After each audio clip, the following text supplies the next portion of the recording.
को मंत्र भी आप ही से होता है। जिसको अपने चित्त वश करने की भी शक्ति नहीं, उसको धिक्कार है, वह मनुष्यों में गर्दभ है। अपने पुरुषार्थ से मन को वश करना अपने साथ परम मित्रता करनी है, और अपने मन को वश किए बिना अपना आप ही शत्रु है।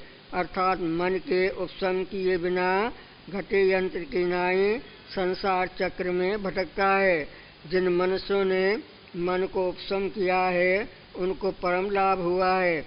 हे राम जी, मन के मारने का मंत्र यही है कि दृश्य की ओर से चित्त को निवृत्त करे और आत्म चेतन समत में लगावे। आत्म चिंतना करके चित्त को मारना सुख रूप है। हे राम जी, इच्छा से मन पुष्ट रहता है। जब भीतर से इच्छा निवृत्त होती है तब मन उपशम होता है, और जब मन उपशम होता है तब गुरु और शास्त्रों के उपदेश और मंत्र आदि की अपेक्षा नहीं रहती। हे राम जी, जब पुरुष संकल्प रूपी औषध करके चित्त रूपी रोग काटे तब उस पद को प्राप्त हो जो सर्व और सर्वगत शांत रूप है। इस ध्येय को निश्चय करके मूढ़ मन ने कल्पा है। इससे पुरुषार्थ करके चित्त को अचित करो, तब इस बंधन से छूटोगे। हरिओम। शांति शांति शांति।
विश्वानि देव सवितर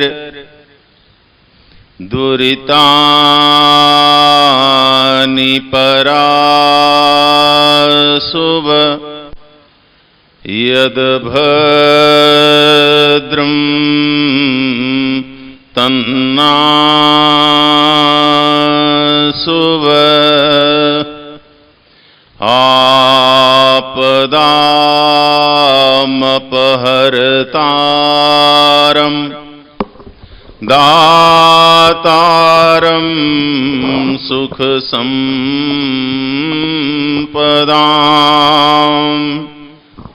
लोकाभिरामं श्रीरामं भूयो भूयो नमाम्यहम्।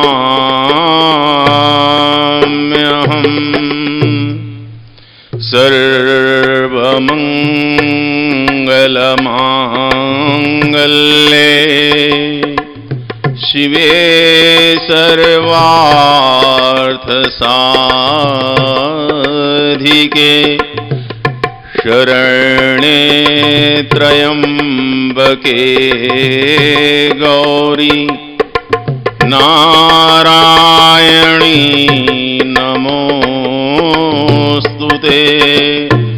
जयंती मंगला काली भद्रकाली कपालिनी दुर्गा क्षमा शिवा धात्री नारायणी नमोस्तुते।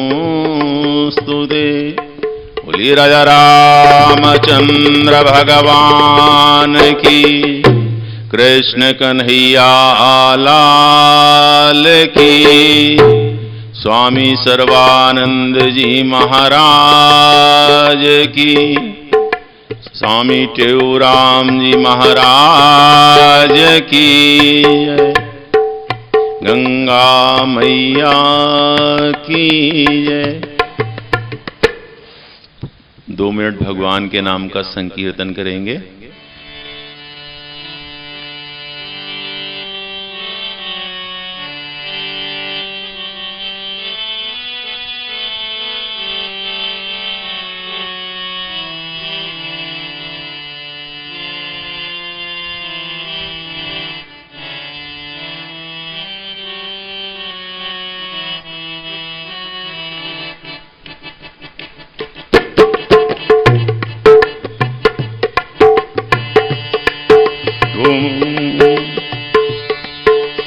लाल मुरलिया वारे गोपाल मुरलिया वाले रे, राधा जी अति निर्मली गोपाल मुरलिया वाले रे, नंदलाल मुरलिया वाले गोपाल मुरलिया वाले रे, श्री राधा जी अति निर्मली गोपाल मुरलिया वाले।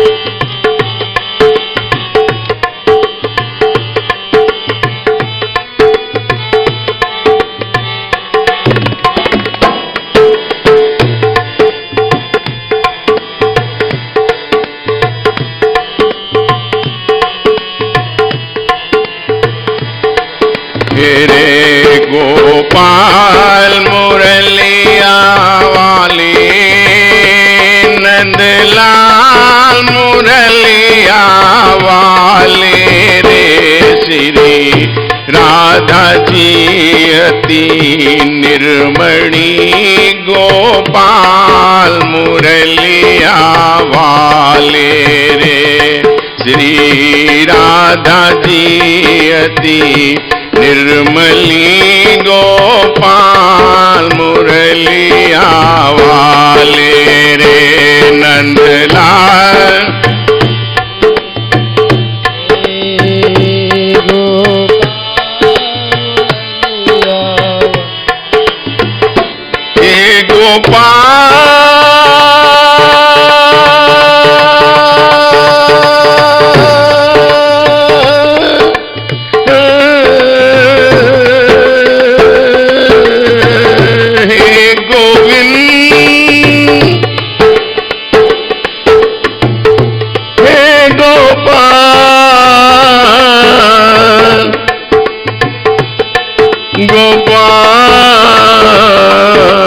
गोपाल गोपाल नंदलाल मुरलिया वाले, गोपाल मुरलिया वाले रे, श्री राधा जी अति निर्मली गोपाल मुरलिया वाले रे, श्री राधा जी निर्मली गोपाल मुरलिया वाले। हे गोविंद हे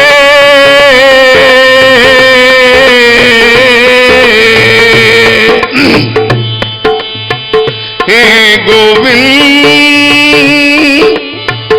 हे गोपाल गोपाल गोपाल नंदलाल नंदलाल मुरलिया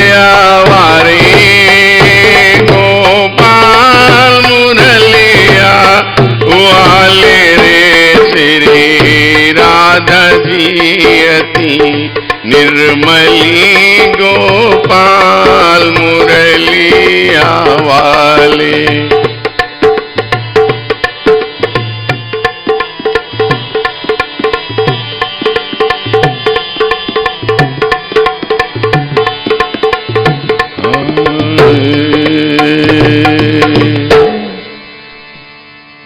कृष्ण कन्हैया लाल की।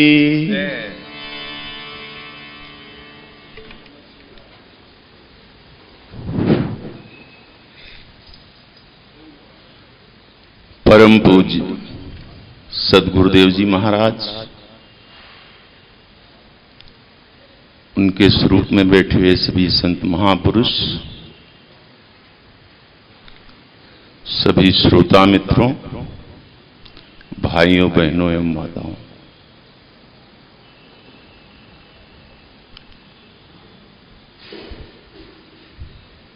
कल मैंने कहा कि हम असत्य व्यक्तित्व को लेकर के सत्य को कभी जान नहीं सकते। सत्य को जानना है, परमात्मा को जानना है, उस आनंद को जानना है, उस प्रेम को जानना है, तो हमको अपना व्यक्तित्व सत्य करना पड़ेगा।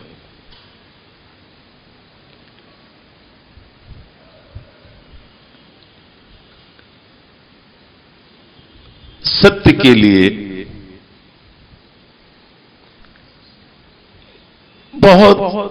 बहुत लोगों ने कहा। गोस्वामी तुलसीदास जी ने भी एक ये पैसा लिखा है कि धर्म न दूसर सत्य समाना, आगम निगम पुराण बखाना। यानी सभी शास्त्र, सभी वेद, सभी का ये कहना है कि सत्य ही सब कुछ है। जब तक हमारे अंदर सत्य नहीं होगा तब तक हम उसको प्राप्त ही नहीं कर सकते हैं। और इसमें बाधा है हमारा चित्त। ये चित्त जो है हमारा, यही हमको जो है हमारे से हमारा परिचय नहीं होने देता है।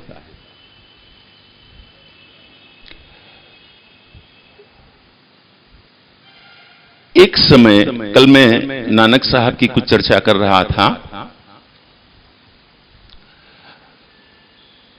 जब समाधि की घटना घट गई और इस संसार में पवित्र जपजी साहब का अवतरण हुआ,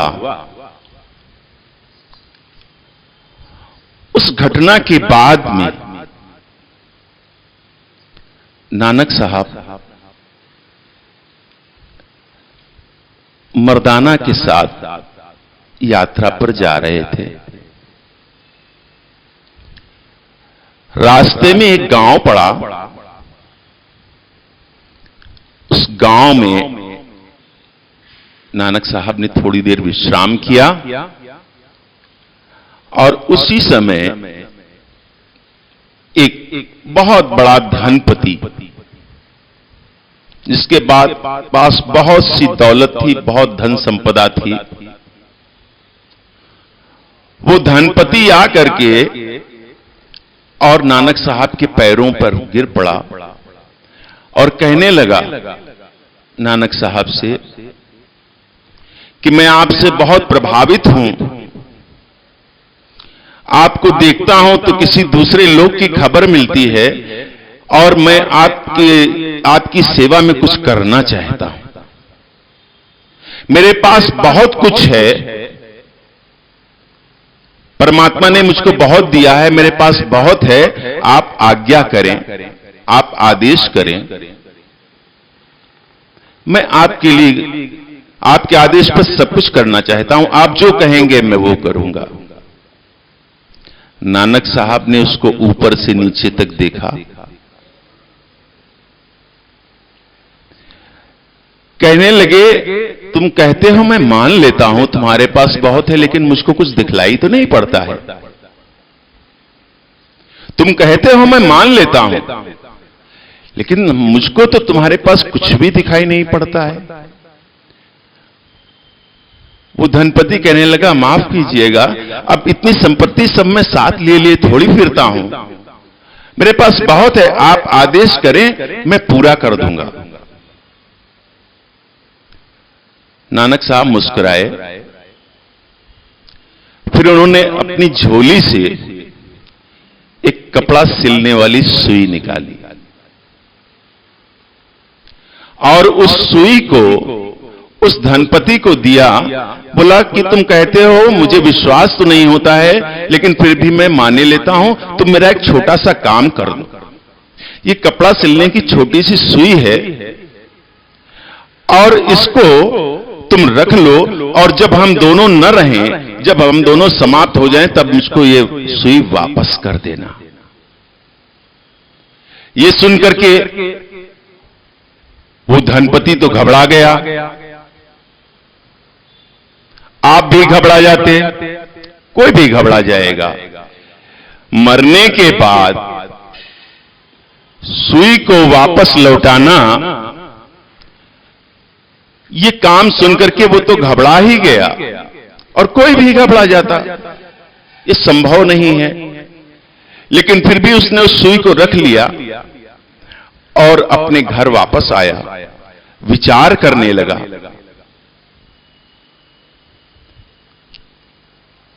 पत्नी से पूछा, संबंधियों से पूछा, इष्ट मित्रों से पूछा, गांव के जो विवेकी जन थे, बुद्धिशाली लोग थे, उनसे पूछा। लोगों ने कहा, पागल हुए हो, मरने के बाद कहीं ये सुई लौटाई जा सकती है? तुम तो अभी जाओ, इस सुई को वापस कर दो, कहीं उधारी न रह जाए सिर के ऊपर। इसको जाओ और तुरंत वापस कर दो और क्षमा मांग लो। वो धनपति गया, जाकर के नानक साहब को वो सुई वापस कर दी और कहने लगा कि माफ कीजिएगा, क्षमा कीजिएगा, ये मुझसे नहीं हो पाएगा, ये असंभव है, मैं ये कार्य आपका नहीं कर पाऊंगा। नानक साहब हंस लगे, तुम तो कहते थे मेरे पास बहुत सी संपत्ति है, कोई काम तुमने ही काम मांगा था, मैंने काम दिया। बोली, ये काम तो मुझसे नहीं हो पाएगा। नानक साहब कहने लगे, मैं जानता था कि ये नहीं हो पाएगा, लेकिन इससे क्या तुम्हारे अंदर कोई प्रश्न खड़ा हुआ? क्या तुम्हारे अंदर कोई विचार जागा?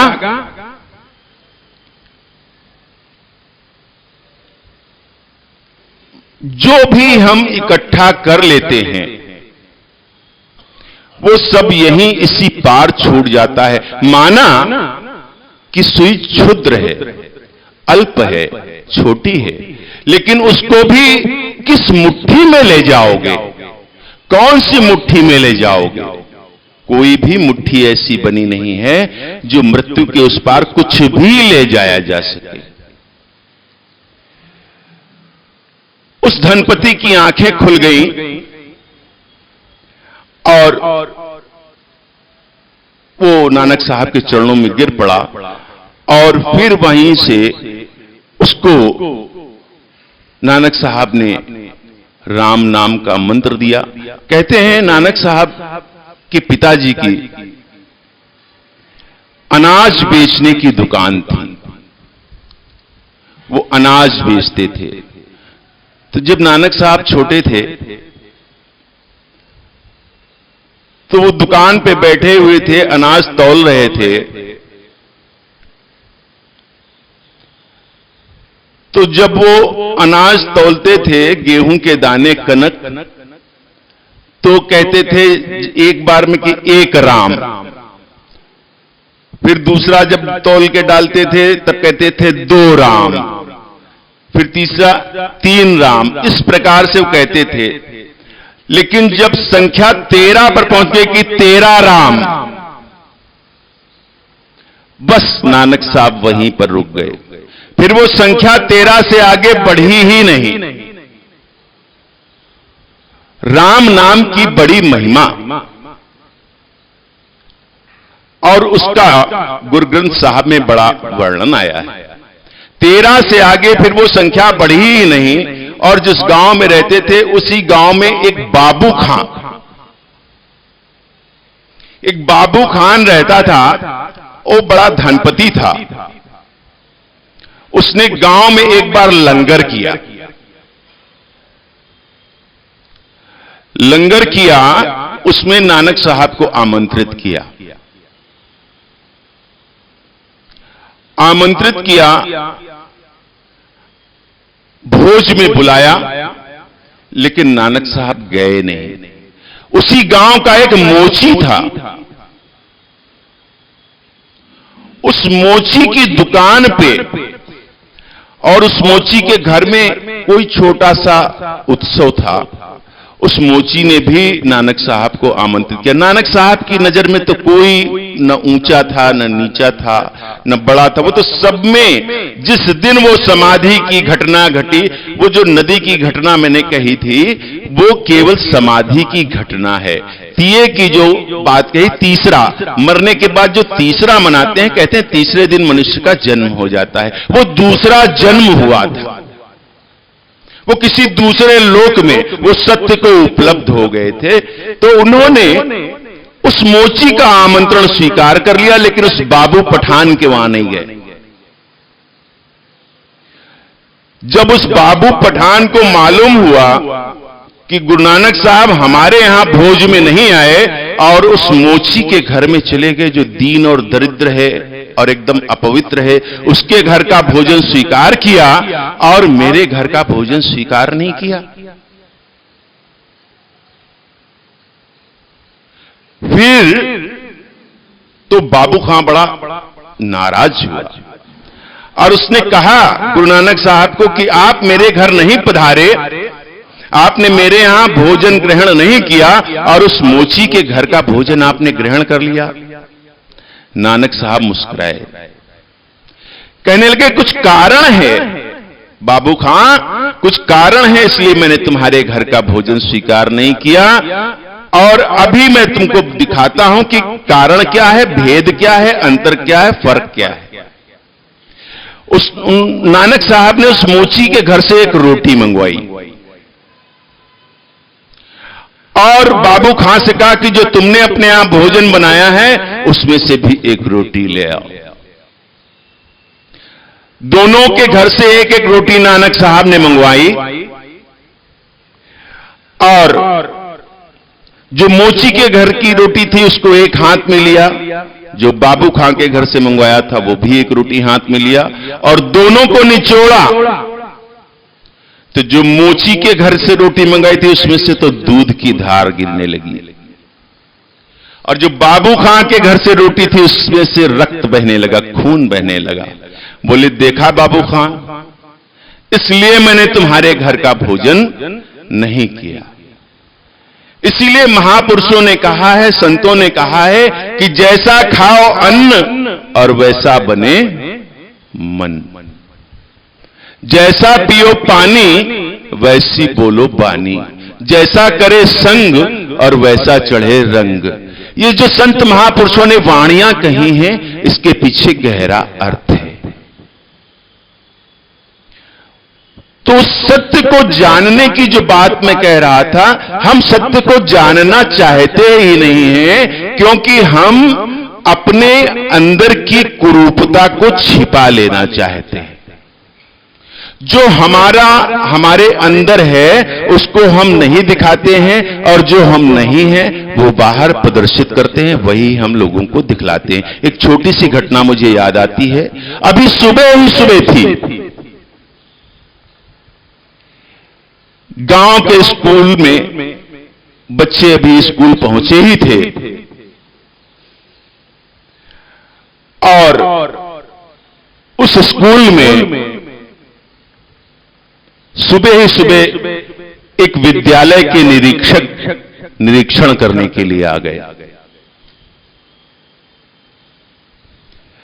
विद्यालय के निरीक्षक ने जो स्कूल की सबसे बड़ी कक्षा थी उस कक्षा में गए और जाकर के जो कक्षा का अध्यापक था उस अध्यापक से कहा कि मेरे पास समय कम है, मैं विद्यालय का निरीक्षण करने आया हूं।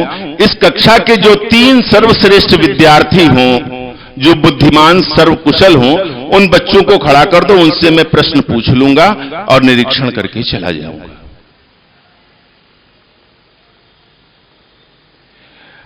उस कक्षा के जो 3 विद्यार्थी थे, उसमें से पहला विद्यार्थी आया। विद्यालय निरीक्षक ने बोर्ड के ऊपर एक प्रश्न लिखा। उस विद्यार्थी ने उस प्रश्न को हल किया। प्रश्न ठीक हल किया था, जाकर के चुपचाप अपनी जगह पे बैठ गया। फिर उस कक्षा का जो दूसरे नंबर का विद्यार्थी था, वो भी उठा, वो भी गया। बोर्ड पे जो उसको प्रश्न दिया गया, उस प्रश्न को उसने हल किया और जाकर के चुपचाप अपनी जगह पे बैठ गया। फिर जो तीसरे नंबर का विद्यार्थी था, वो खड़ा हुआ, लेकिन थोड़ा झिझका,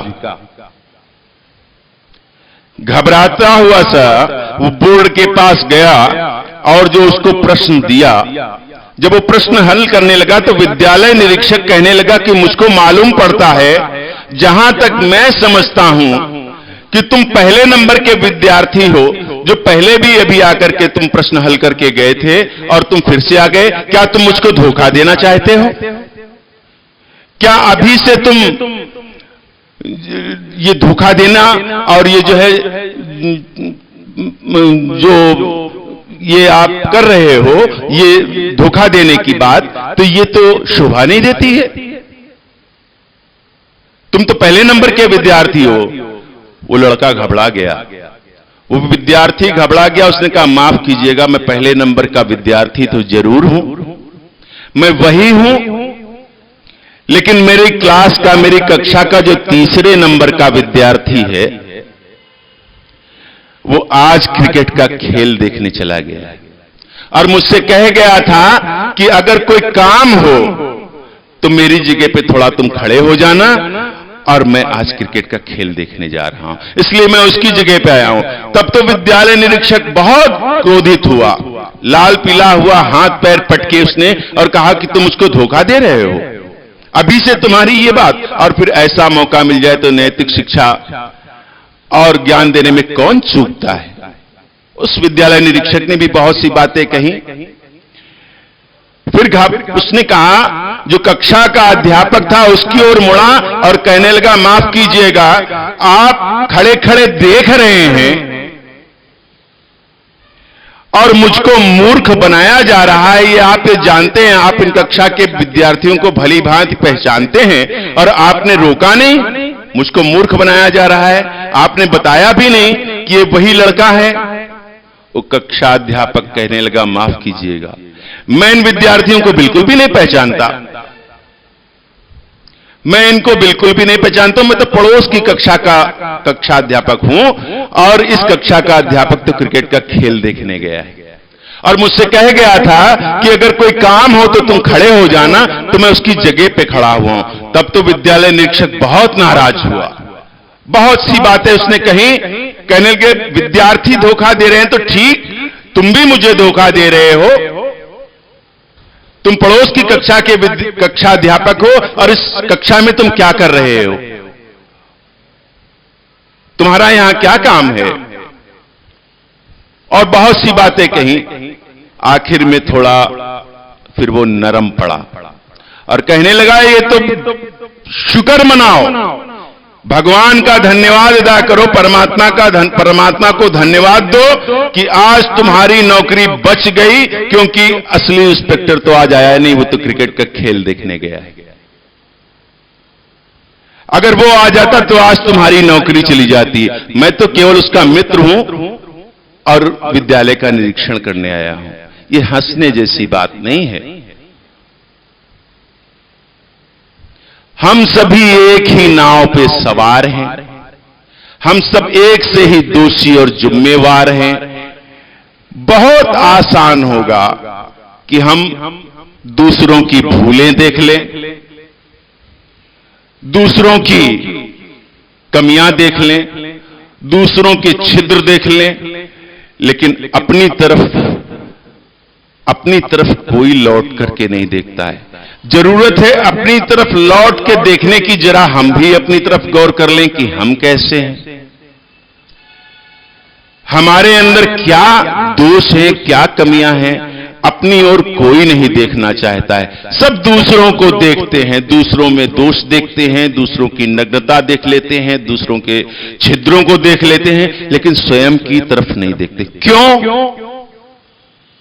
क्यों नहीं देखते? इसके पीछे दो कारण हैं। पहला कारण तो यह है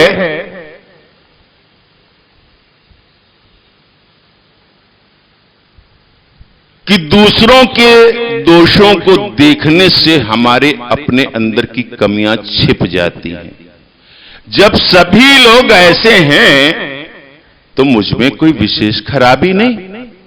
एक तो इस कारण से खुशी मिलती है, प्रसन्नता मिलती है, हमारे अंदर के दोष छिप जाते हैं, हमारी कमियां छिप जाती हैं कि जब सभी ऐसे हैं तो मुझ में कोई विशेष खराबी नहीं है। दूसरा कारण यह है कि हमारे अंदर जो पीड़ा पैदा होनी चाहिए, जो आत्मदंश पैदा होना चाहिए, जो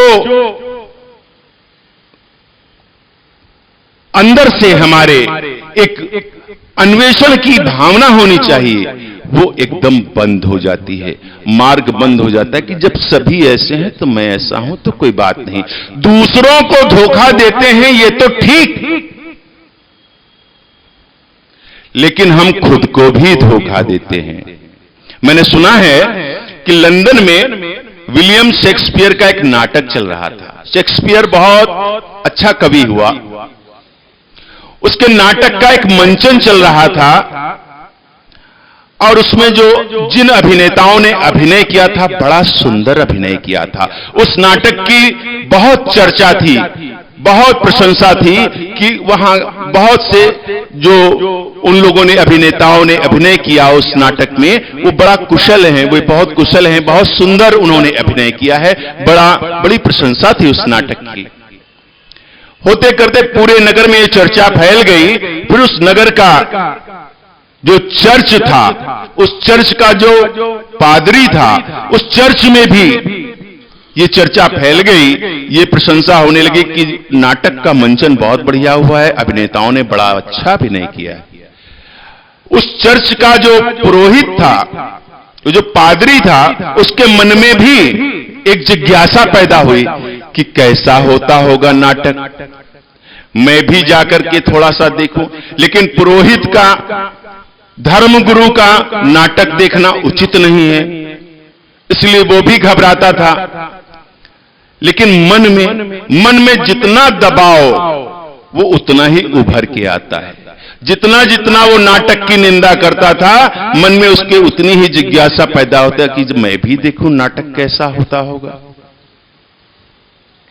फिर उसने नाटक के मालिक को एक पत्र लिखा और उसमें लिखा कि मैं एक चर्च का धर्म पुरोहित हूं, मैं भी नाटक देखना चाहता हूं, क्या आपके थिएटर में कोई पीछे का ऐसा दरवाजा है जिससे मैं आऊं, मैं तो नाटक देख लूं लेकिन लोग मुझको न देख सकें।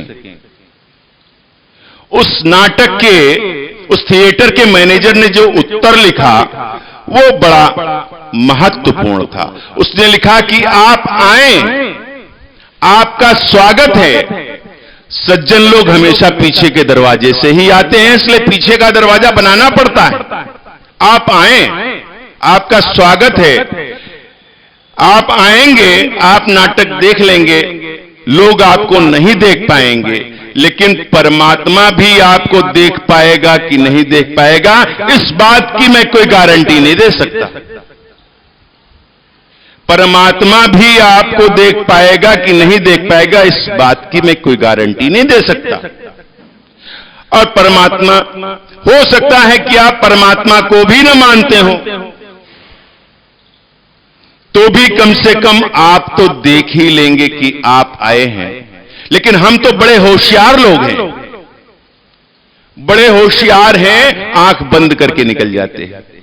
दूसरों को धोखा देते हैं ये तो ठीक, लेकिन स्वयं को भी धोखा देते हैं।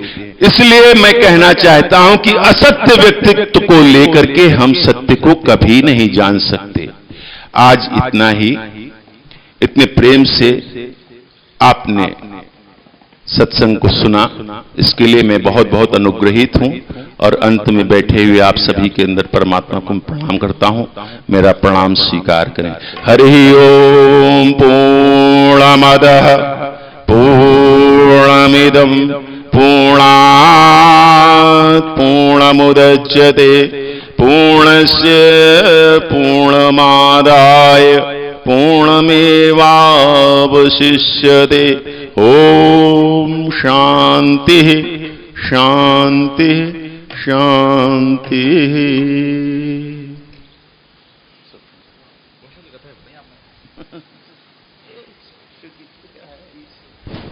संस्मरण है, सुनते हैं।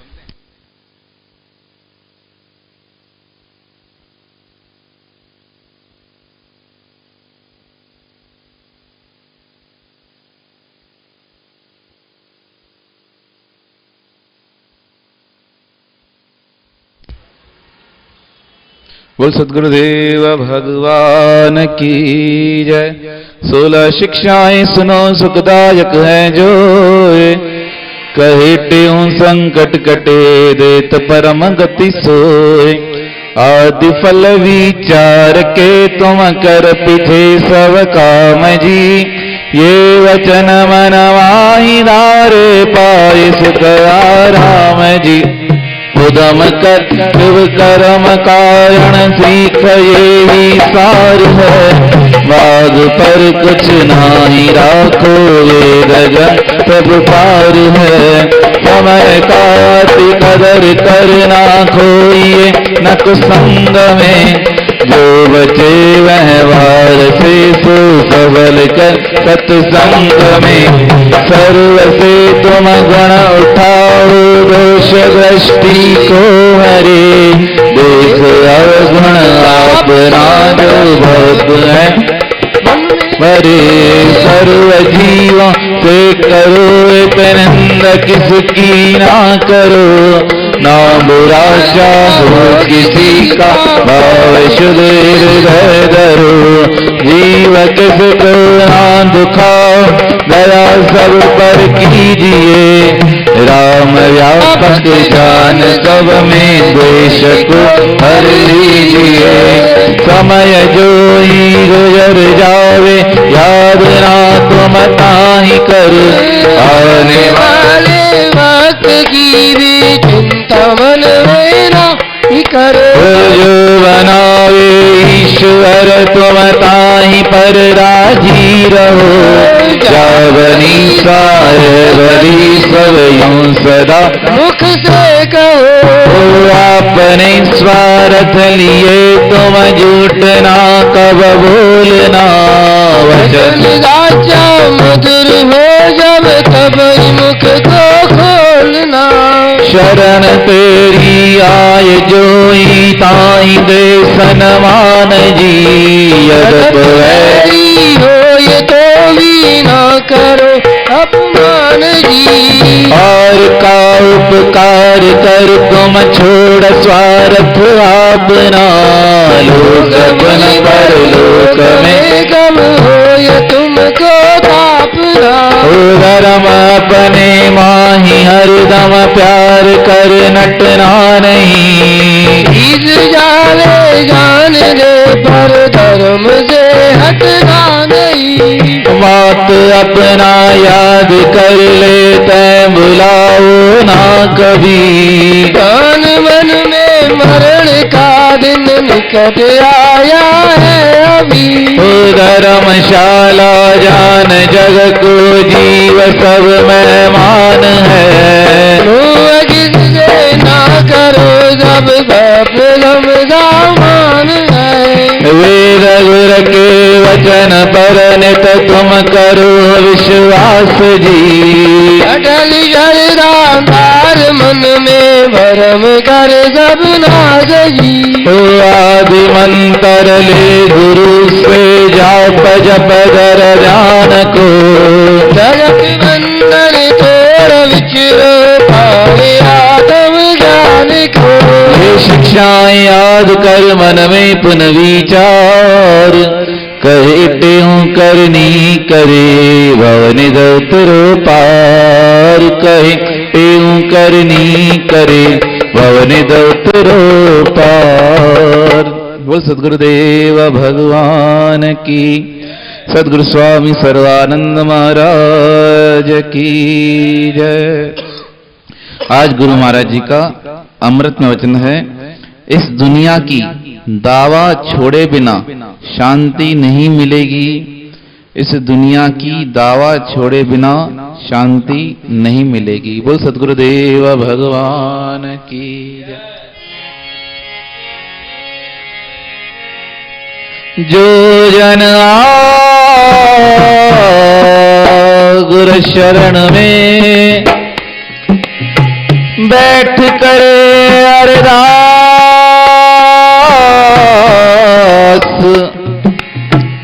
कहे त्यों तिस दास की पूर्ण करिए आस। दुख दर्द सब दूर हो,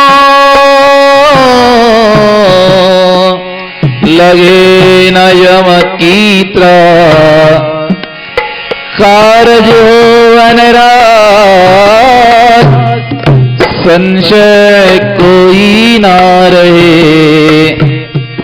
सब कारज हो अनराज, संशय कोई ना रहे। रघुपति राघव राजा राम, पतित पावन सीताराम। रघुपति राघव राजा राम,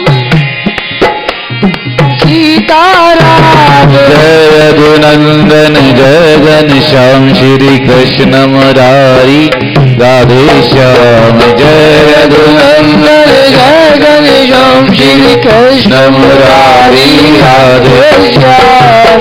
रापुर के सुंदर श्याम मेरे सतगुरु स्वामी त्यों राम। राम रापुर के सुंदर श्याम मेरे सतगुरु स्वामी त्यों राम। ज्ञान गुरु गोविंद रे मेरे सतगुरु सर्वानंद रे। ज्ञान गुरु गोविंद हरे मेरे सतगुरु सर्वानंद रे। सतनाम साखी सर्वाधार, जो सुमरे सो तेरे पार। सतनाम साखी सर्वाधार, जो सुमरे सो तेरे पार। साखी शिव हम साखी शिव हम, सत्य चित आनंद हम स्वयं तेरे काशी आखी शिव। हम चिर आकाशी आखी शिव, हम सर्व निवासी आखी शिव। हम प्रेम प्रकाशी शिव, हम राउतरवासी आखी शिव। हम कहता ते हूँ आखी शिव, हम कहता स्वामी आखी शिव। हम साखी शिव हम साखी शिव हम साखी शिव हम साखी शिव। साखी शिव हम साखी शिव हम साखी शिव हम साखी शिव। हरि ओम हरि ओम हरि ओम। शांति शांति शांति। गज के बोलो सनातन धर्म की जय। श्री लक्ष्मी नारायण भगवान की जय। श्री रामचंद्र भगवान की जय। राधेवर कृष्ण लाल की जय। श्री गौरी शंकर भगवान की जय। सद्गुरु स्वामी टेहूराम महाराज की जय। सद्गुरु स्वामी सर्वानंद महाराज की जय। सद्गुरु स्वामी शांति प्रकाश महाराज की जय। सद्गुरु स्वामी हरदास राम महाराज की। श्री गुरुदेव भगवान की। प्रेम प्रकाश मंडल की। हम ठाकुर दरबार की, गंगा मैया की, धर्म की अधर्म का, प्राणियों में विश्व का, प्रेम का, हर रंग महादेव लाल सभई चो झूलेला।